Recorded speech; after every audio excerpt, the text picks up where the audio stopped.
we are going to start the next sew along from Legit Kits. This is the iris. It's actually this one back here. It's the eye. It's super cool. This is the blue version. There will be a hazel version eventually, but we're going to work on it just a couple blocks at a time, 1 month at a time, and it starts super easy, just like the Vortex did. You know, the Vortex was simple all the way through. This one's a little more complicated, but I think that's actually a good thing for a block of the month because I know a lot of you got it done when it came in the mail and then was like, what do I do now? I want more to sew. So this one's a little more complicated, but not to the point where you'll be overwhelmed. And it starts out really simply, so we don't get complicated until a couple months in. And even when I say complicated, comparatively, it's still a pretty easy quilt. So let's do month 1. I'm going to show you how I organize, how I cut, and I will show you some sewing, but not all of the sewing like I did with Vortex. With Vortex, I showed you all of the sewing. In this case, I'm going to get you started, but then once you know the basics, you're fine. You don't need me. So I don't think you want to watch the whole thing. It's incredibly boring at some point. So let's get started and we'll make our month 1 blocks. There are 4 blocks in month 1. Okay, so when you open up your kit, here's what you'll get. The cover page and the next page show what the 4 blocks sewn together will look like. And you'll see they go up in that upper corner. See where they go? And then the next 2 pages are diagrams that show the colors and the block grid layout. So one is from the fabric side, the front of the quilt, and the other one is from the paper side, the back of the quilt. And then we have the full quilt diagram. Now, this again is from the fabric side and the paper side. Hold on to these. They become incredibly useful, not just for putting your quilt together. Really, you don't even need them to put your quilt together, but they're really useful to map out your quilting later. So if you don't quite know how to quilt your quilt when it's done, use these. Draw on them, draw over them, copy them, squiggle on them. Just use them so that you can kind of practice seeing what quilting you would like. And if you don't like it, you haven't done anything to your actual quilt yet. You've just done it on the diagram. They're really handy for that. Then we have 2 color diagrams or 2 charts. One is alphabetical by color code. These color codes are consistent across all of Legit Kits. So they are Robert Kaufman Kona solids, and the codes, the letter codes, so CY for cyan. Cyan is the Robert Kaufman name, and the number 151 is the number that Robert Kaufman Kona uses. The CY is the code that Legit uses. So that's the code that you'll see on your pattern pieces, and that's how you know which color goes where. So this is your color gradient. Actually, this is the gradient. And then that's by your codes, alphabetical. Then we have our assembly guides, and these are fun to peek at because in each month you have 4 to 8 blocks to do, and it's interesting to see how many assembly guides you have. So in this month, we only have 1 assembly guide. We only have 1 block to put together. And in that block, there's only 1 seam. So this is a really easy, nice way to start. Okay, then we have our cut guides. So the cut guides, there's 1 for each color. They are not meant to be templates, they are not to scale, and they are not the right size. So do not use these as templates to cut out your fabric. What these are handy for is just to kind of see how your fabric is used, how the pattern pieces are laid out on each piece of fabric. So this one, for instance, you can look at it and see you've only got 2 pieces. This one is along the long edge of the fabric. In this case, it really doesn't matter how you cut this because you can only cut it along the long edge and then you just have this 1 piece left. But every once in a while, there is one, I don't even see it in this month yet. Every once in a while, there's one that you might need to pay attention to how you cut it. So for instance, if you had, maybe you had a long piece and a shorter piece, well, if you just cut the shorter piece first, but you cut across the short end of the fabric, well, now all of a sudden your long piece doesn't have enough room, doesn't have enough length in your fabric. So they're nice to glance at. When I'm making a full quilt kit, I do use the color guides as my my organizing book, and if you've seen my other videos, you see what I mean. I don't have one close enough to grab right here. But so they are handy to have. They're also nice that you can mark off the pieces as you're cutting so that you can make sure that you're on the right color, or to make sure that you cut everything you need out of that fabric, you're done. You don't have to worry about that fabric ever again. So they're handy to keep in front of you. And as I'm cutting, I do mark off to make sure that I'm cutting the right color for that block. It's just a nice way to check my work. And then the last thing you'll have is your pattern pieces. These are printed on newsprint, so they're nice and easy to tear. When you're done, when you're finished with all of your blocks in your quilt, you'll tear that paper off, and so it makes it nice and easy to tear when it's printed on a thinner paper. And then these are your color codes that we talked about. See the S, G, and YE. So that's how you know which color to cut and sew for this pattern piece. So I'm going to show you how I cut, and then I will get you started sewing, but the sewing is easy once you've got your fabric cut, and you only need to see so much of that. Let's get started. So before we actually cut, let's go over supplies. The supplies you need for foundation paper piecing are actually quite minimum. You can get involved and get some very specialized tools and things, but I don't even recommend those. For the most part, you'll need scissors, a thread and your sewing machine, some pins, a seam ripper, and an iron. You can get more involved and get as many tools as you want, but those are really the bare minimums. I don't even use a rotary cutter, especially if I'm going to sit and sew. I don't want to get up and go rotary cut and come back. I'm just going to sit at my machine and use scissors. I also recommend scissors for beginners because they're just plain safer for the most part, and they're cheap. Just go buy a pair of scissors and you're good to go. That's all you need. The thread I use, it depends on my mood, but sometimes I use a 30 weight, sometimes I use a 50 weight. The 50 weight, it's a higher number, but it's a thinner thread. A lot of people swear by 50 weight in foundation paper piecing. It's really up to you. So whatever you have on hand, I say use it. You want a light neutral color, so something tan, cream, light gray, sometimes even a dark gray is a little bit too dark for me. So something light and neutral, and that's all you need. So there are several different ways you can approach this. You can either take your pattern pieces and pull one at a time and pull the fabric you need for just this pattern piece, just this one, and then sew this one and move it aside and then pull the next piece. You can do it that way. You can use your cut guides, and this is how I'm going to do it. You can just go alphabetically, so CY is my first piece. I will find the pattern piece that CY uses and put it aside, pin it to the pattern, and then I will go to the next piece. So the next one is GL, and there's 2 pieces on GL. So I will cut all of my fabric first. For me, it's just the most efficient way, but it's totally up to you how you want to do it. If you want to do one block at a time, that's okay. Do one block at a time. Really, there's no wrong way to do this, which is why I love foundation paper piecing. Whatever works for you, great, go with it. Run with it, do that. And don't let anybody tell you you're doing it wrong, because if you get the correct quilt, if you finish a quilt, that's the most important thing. Whatever gets you there is fine. Okay, so let's get started cutting. I have my scissors, I have my pins, I have my fabric, and I have my pattern pieces laid out. So in the cut guides, I'm just going to go alphabetically. CY, I need B1, B1. So this is our B1B section, and it's just this right here, number 1. So right here is CY, CY, CY, and this is the only piece that's going to get cut out of that piece of fabric. So I'm just going to cut this roughly from the paper.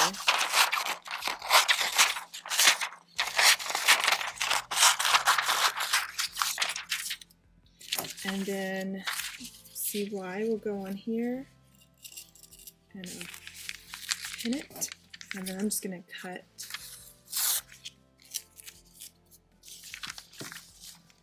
it off that fabric. So when you're cutting, you want to make sure that all of your seam allowances have fabric extending past them. So we've got lots of fabric over here, lots of fabric over here, and I put it on the edge of the fabric. I just want about a 1/4 inch past that sewing line. So you're going to cut roughly and loosely. It's okay. It does not have to be perfect. Let's do the next one. GL is here, and I need B1B3, but that's our tiny piece. Let's do the bigger piece first. So B2, piece 3 is here, and I'm going to put my pattern on the edge of my fabric. So see how my sewing line here, so this is piece 3 and my sewing line.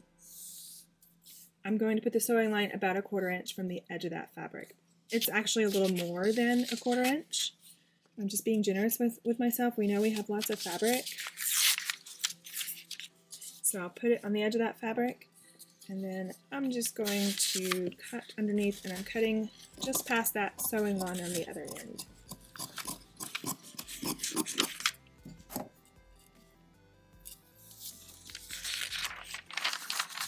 So I've got about 1/4 inch extending past both sewing lines, and it does not have to be perfect or pretty. We're just trying to get some rough pieces cut. The sewing is what does the hard work for us. The sewing is what's the accurate bit. So right now we don't have to be perfect because we're just cutting out. Okay, so I'm going to do the same thing here. That little GL piece, I'll just cut off a bit on the end here and pin it. Okay, so our next fabric is JG, and we're just going to cut this big one first. So number 2 is B2. We've already had B2. So B2, here is JG. And again, I'm just going to put this on my fabric so that its edges are all covered. So it's covered over here, it's covered over there. This is the side I'm going to cut, and over here I've just put it about 1/4 inch past that sewing line. Oops. And I'll just cut roughly here.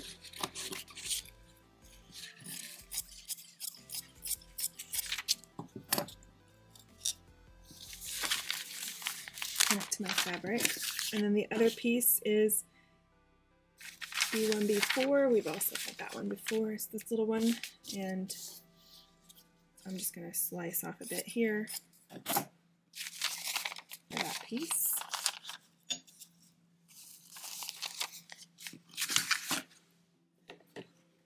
Okay, and then we have KY. KY is a little bit bigger of a piece of fabric. Let's do the big one first. Let's just keep doing that. B2, 1 is here, and I love it. And there's a nice right angle, and we can just stick it into the right angle of the fabric. In this case, I'm going to put the fabric on top of the pattern. 1, because we can kind of see through it, and 2, because we've got everything covered, and I'm just going to fold back and just past that sewing line. So I've given myself, you know, 1/4 inch. It's more than 1/4 inch, but just be generous with yourself. And I'll just cut on where I folded. Cut that off. Okay, 2. And then we have, let's work backwards. B1, B5. Oh, that's a tiny piece too, isn't it? Yep, right there.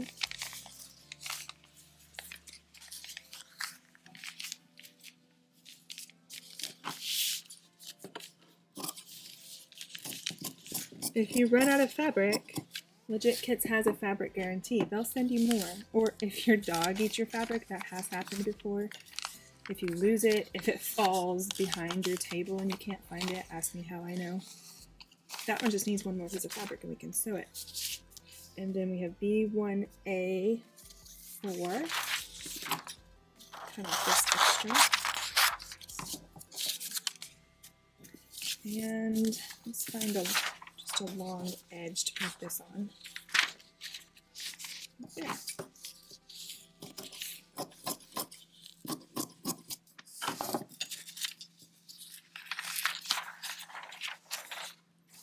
And the last one is B1A3, so there's 2 in here. Ah, there it is, I missed it. So just find somewhere it fits. We've got so much fabric here. I might just put it down on this other straight edge down here.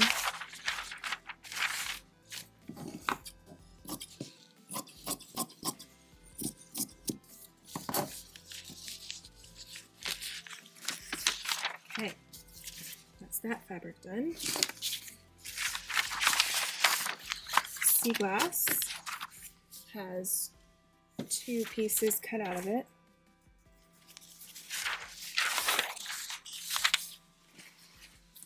We have A1 1 and B1A1. So I'm going to do the same thing here. I'll put it on top. See how you can really see through that pretty well. So that just makes it nice and easy to cut.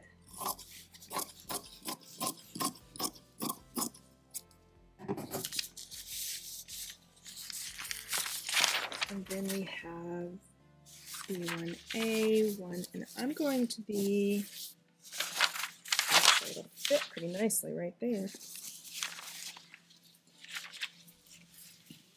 Let's just put it there. That's nice. One of the common questions I get with foundation paper piecing is, do you need to worry about grain line, the grain of the fabric? And this is a really good example of when we could have paid attention to grain line. You know, this fabric was like that, and I could have made sure, you know, I like putting the right angle into the right angle of the fabric, and I could have. In this case, it fit right there. I just cut it out real quick. It's not a big deal. The reason why you don't have to worry about grain line in foundation paper piecing, because even though this side now is on the bias, it's on the stretchy side, there's a couple different reasons why we don't have to worry about that.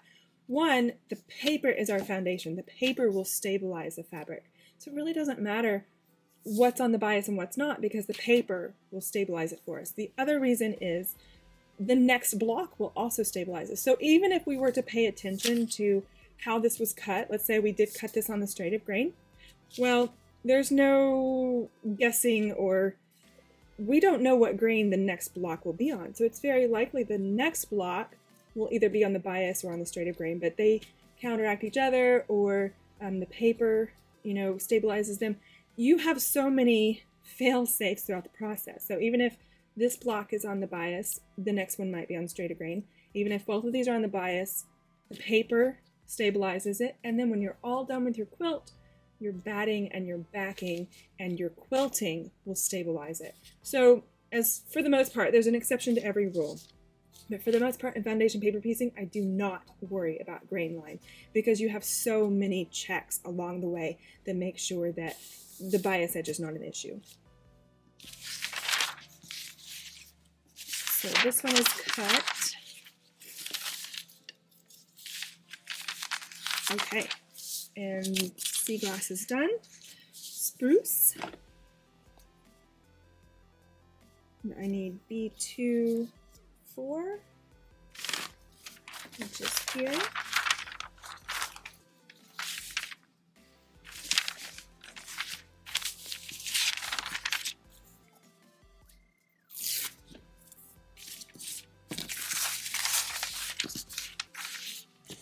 I'm just going to make sure that he's, you know, centered on that piece of fabric, that there's no piece of this pattern that's kind of hanging off the edge of the fabric.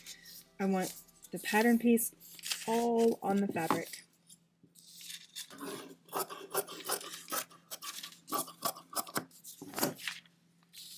Nice and easy. Pin that on there.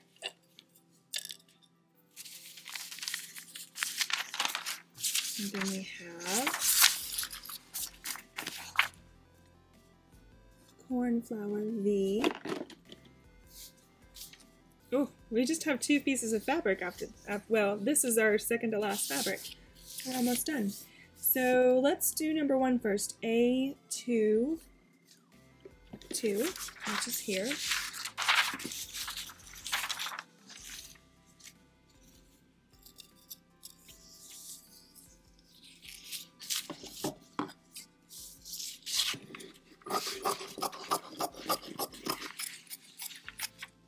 Okay, and then we have B1A2 here,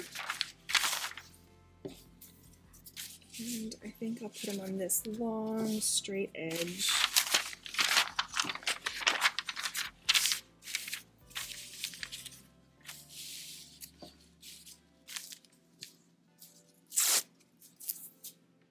And I can see the line. I don't know if you can, but I can see the line, so I'm just going to cut. The other thing you can do, even if you can't see the line, you can just crease it. So just past that cutting line over there, and just past the cutting line over here, and then just cut right on that crease. Look, if accurate cutting is your thing, that is totally okay. You can do it however you want to. Some people like to cut the template out and, you know, cut exact pieces. And if that's the way you want to do it, there is nothing wrong with that. For me, that would drive me batty. And I do this full time. Quilting is my full-time job. So for me, time is money, and I need to find the most efficient way to do it. And this is it. So if you're a process quilter or you're a product, I forgot the word, the product quilter. It depends on what kind of quilter you are. If you need to be more exact, do it. Be more exact. No one's going to stop you. Oops. Okay. And then our last piece. Oh no, wait. We have 2 pieces left, but it's okay. This one's a small one. So close, either way. So we have B1, B2, which is that tiny little thing anyways. There it is. And we have B2-5, which is also small. Let's just cut this right here.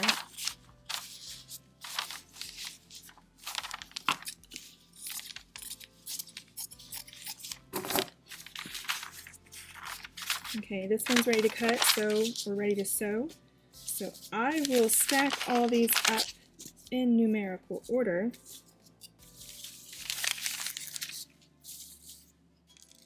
And keep it pinned to the back of the pattern. And number 5.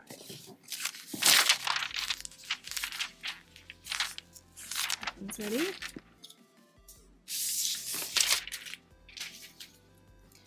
And then we just have this little piece to cut here. Let's do it.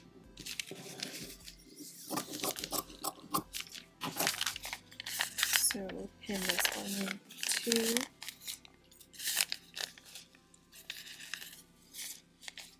3, 4, 5. Pin it to the back. We're done with that. Now, are we finally at our last piece of fabric, I believe? YE, and we've just got 2 pieces to cut.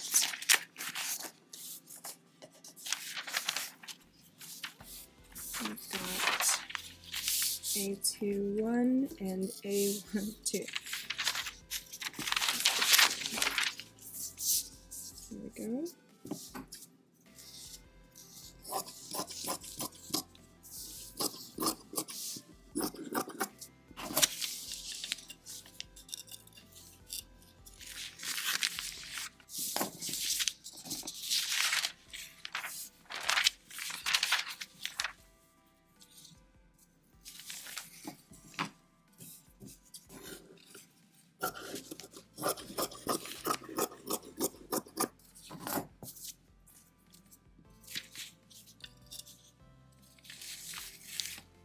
So let's sew our first block. Now, foundation paper piecing works just like regular quilting, regular traditional piecing. It's just that the paper shows us where to sew. So we're still going to sew our fabric right sides together. We're just going to use the paper as our guide. So we have our first block cut. A1, we have pieces 1 and 2. This is an easy block, so we'll start with this one. So number 1, the fabric always goes on the back of the paper. Your paper is going to be the back side of the quilt. So this is the back of the quilt, and this will be the front of your quilt. So you will not see any raw edges on the front of your quilt. So we're going to pin number 1 to the back of the pattern piece and make sure, just like when we were cutting, you want to make sure that your pattern is kind of centered in that fabric. You want enough fabric extending past all of your seam allowances. So we've got enough fabric on all sides of that pattern piece.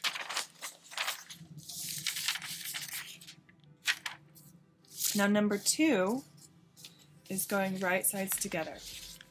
Right now, This is the hardest part of foundation paper piecing, so stick with me and it'll make sense in just a minute.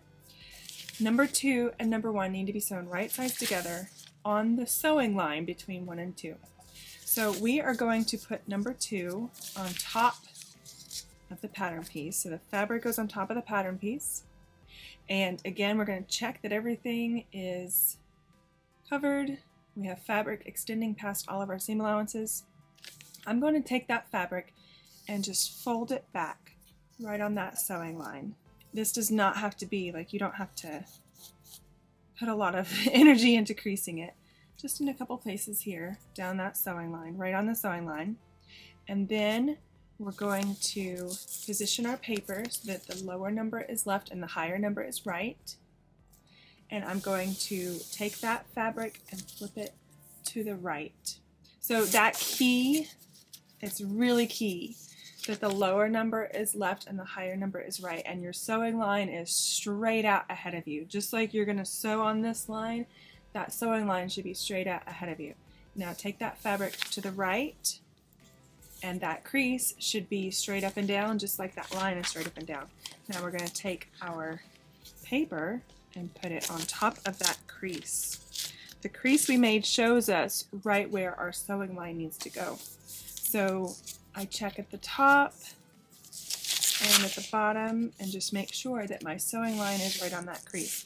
You can pin this at this point. If you have a sewing machine that is not inset in your table, if you have to pick this up and take it to your sewing machine, go ahead and pin it so that it does not slip around while you're moving it. So pin through all layers at this point. Now we're going to sew right on the sewing line. We're going to start up on the edge of the paper and come in and sew all the way down and come off the bottom edge. I am using a fairly short stitch length. It's about a 1.5, 1.2, a 1.5, 1.8, somewhere along those lines, because we really want a short stitch for this technique. So I'm going to start sewing all the way up here off the edge of the paper and come all the way down.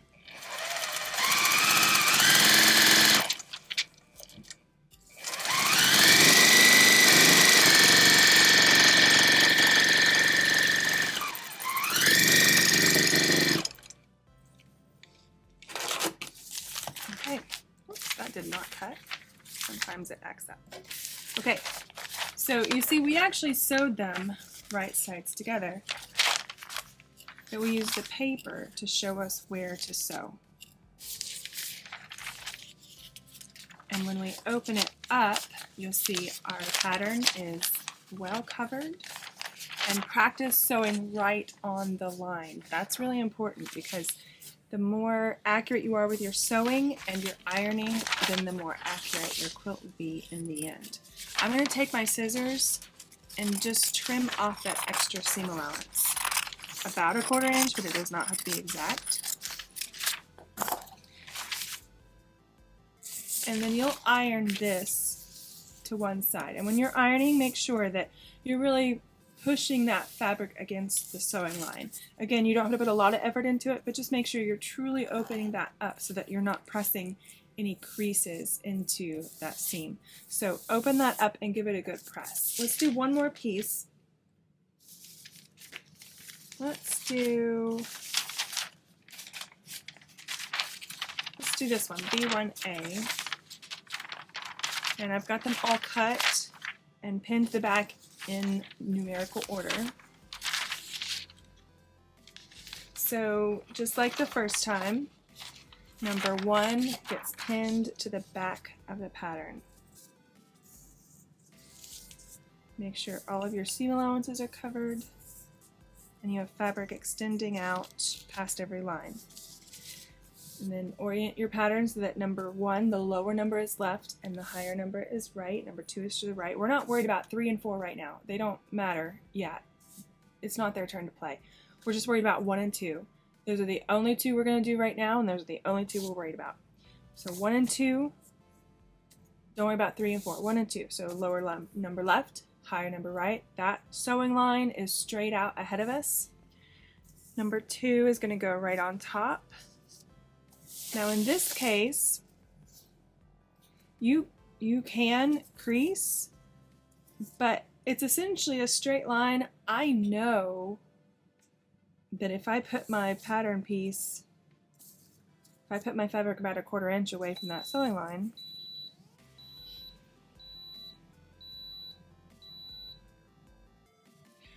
you can fold back and crease like we did, or in this case, if it covers well, I don't even have to crease. I'm going to turn my fabric to the right and put my pattern right on that edge. Oops. Sometimes you have to work with it. But see, I'm just putting that sewing line about 1/4 inch away from the edge of the fabric. And make sure when you sew, the most common mistake I see is that people want to put their pattern over here somewhere or over here. It's a hard concept to want to bring, you flip this over and you want to bring your pattern all the way over here. It's a hard concept to bring it all the way over here, but remember, we need to sew them right sides together. So if you look at your pattern, they're right sides together at this point. Technically the Kona cotton doesn't have right or wrong sides, but we're sewing them together. They're sandwiched together so that we can sew them on the edge. If your fabric is over here, it's not going to work and it is not correct. If your fabric is up here, you're going to sew, but you're going to have a raw edge. That's not. So check yourself and make sure that when you place your fabric, it is right sides together so that when you sew, it's going to be correct when you sew it. Now the other thing you can do before you sew, especially if you sew a couple of these and you are just not having good success, put your fabric on your pattern, put your pattern on your fabric, and then don't sew yet. Pin it first. So pin right on that sewing line. That way you can check it before you even sew it. So right on that sewing line. Now when we flip it over and open it out like we're going to iron it, so pretend we sewed it and pretend we're going to iron it, that's correct. Do you see how this is my pattern piece here and my fabric is covering it and we are good to go. So you can pin before you sew to make sure that it's going to work. I'm going to finish sewing B1A and B1B, and then I'll show you how we join our sections.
Okay, B1A and B1B are done. Now, we can refer to our assembly guide if we really need to, but in this case, it's pretty obvious how they go together. We're just going to sew them together along that one line. Now, I'll show you how I sew my sections together. I don't even trim. You can trim on the outside of the gray line if you want to, but I don't even trim. I am going to use the pin and point method. So I'm going to put these around here. And we're still going to sew these right sides together just like we sew the fabric on. This point corresponds with this point, and this point corresponds with this point. So I'm going to put a pin in through this point, right at that intersection. And it's going to come out at the corresponding intersection, right there. I'm going to do the same thing at the other end of that sewing line. So in through the intersection and out through the corresponding intersection. Now, if we've done it right, our pin should be straight up and down. So our pins are straight up and down, and while those pins are still in there, I'm going to take another pin, a third pin, and pin right on that sewing line just to make sure that everything's lined up. So if it's correct here, it should be correct there, and that looks really good. See how it's right on that sewing line? This pin can come out, and you can do it the same thing down here. Just pin it right on that sewing line, and it should be on the same sewing line on the back side, and this pin can come out. Now I'm going to sew that seam, and again, we'll start off the edge and come all the way down and come off the other edge.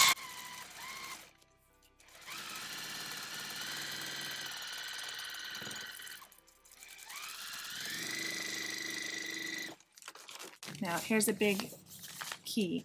Take the paper out of the seam allowances as soon as you sew the seam. This will make pressing so much easier. There we go. See how easily these came out? And then if you have some little pieces of fabric left, you can use some tweezers. There we go. Now let's check it before we trim it. Look how nice that intersection looks. I love foundation paper piecing because of these precise points. So in this case, you can press however way you want to, but our fabric is really telling us which way it wants to be pressed because we have only 2 stitching lines over here. 1 and 2, but over here, there's a whole bunch. So really, it's going to want to be pressed that way towards the fewer stitching lines. I've got a smudge on my fabric from something. I don't know what happened, but I'm hoping it'll come out later. But that's block B1 done, and actually technically A1 is done as well. I'm going to sew the rest of them and then sew them together into a grid, and we'll have completed our month 1 blocks.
That's month 1 done.